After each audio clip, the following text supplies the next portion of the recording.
Un soir d'été, au crépuscule, nous étions assis sur le porche de la ferme, au sommet de la colline. Tante Rachel, notre servante de 60 ans, robuste et joyeuse, était assise en contrebas sur les marches, car elle était de couleur. Bien qu'elle fût notre servante, son rire était aussi naturel que le chant des oiseaux. Ce soir-là, comme d'habitude, nous la taquinions sans pitié, et elle riait à gorge déployée, secouée de spasmes de plaisir. À un moment, une question me vint à l'esprit, et je lui demandai « Tante Rachel, comment se fait-il que vous ayez vécu 60 ans sans jamais avoir de soucis ?» Elle cessa de rire, se tourna vers moi avec sérieux et demanda « Monsieur C, est-ce que vous êtes sérieux ?» Sa réponse me surprit et changea mon ton. Je répondis « Mais je voulais dire, vous ne pouvez pas avoir eu de soucis. Je ne vous ai jamais entendu soupirer, et je ne vous ai jamais vu sans un sourire aux lèvres. » Elle se tourna complètement vers moi, pleine de gravité, et dit « Des soucis, Monsieur C, je vais vous raconter, et vous jugerez. Je suis née parmi les esclaves. Je connais tout de l'esclavage, car j'en étais une. Mon mari était aimant et gentil, tout comme vous l'êtes avec votre femme. Nous avions 7 enfants que nous aimions de tout notre cœur. Ils étaient noirs, mais le Seigneur ne peut pas rendre des enfants si noirs que leur mère ne les aimerait pas et ne voudrait pas les garder, coûte que coûte.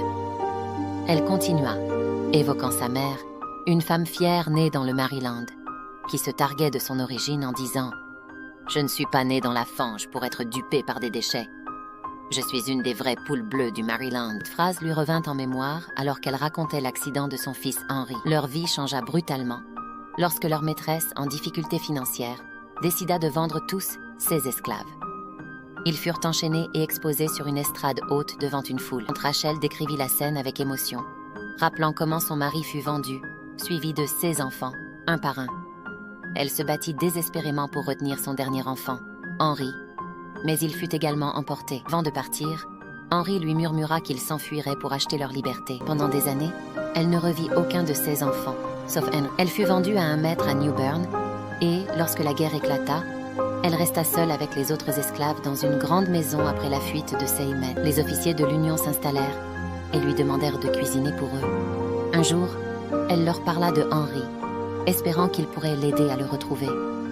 Mais personne ne savait où il était. Ce qu'elle ignorait, c'est qu'Henry, devenu adulte, avait fui vers le nord et travaillé comme barbier. Lors de la guerre, il décida de retrouver sa mère et s'engagea comme serviteur d'officier, cherchant dans tout le sud.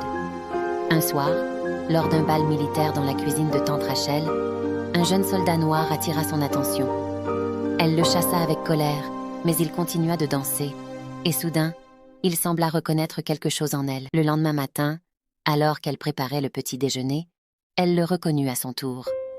En voyant son visage sous le sien, elle sut immédiatement. Elle lâcha tout, prit sa main gauche, souleva sa manche et découvrit la cicatrice. Elle écarta ses cheveux et vit la marque sur son front. Elle cria de joie. « Mon garçon, si tu n'es pas mon Henry, que fais-tu avec cette cicatrice sur ton poignet et cette marque sur ton front? Dieu soit loué, je t'ai retrouvé. » Elle termina son récit en disant « Non, monsieur C, je n'ai pas eu de soucis, seulement des joies. » Ainsi, l'histoire de Tante Rachel, à la fois poignante et triomphante, démontre la résilience et l'amour maternel indéfectible face à des épreuves inimaginables.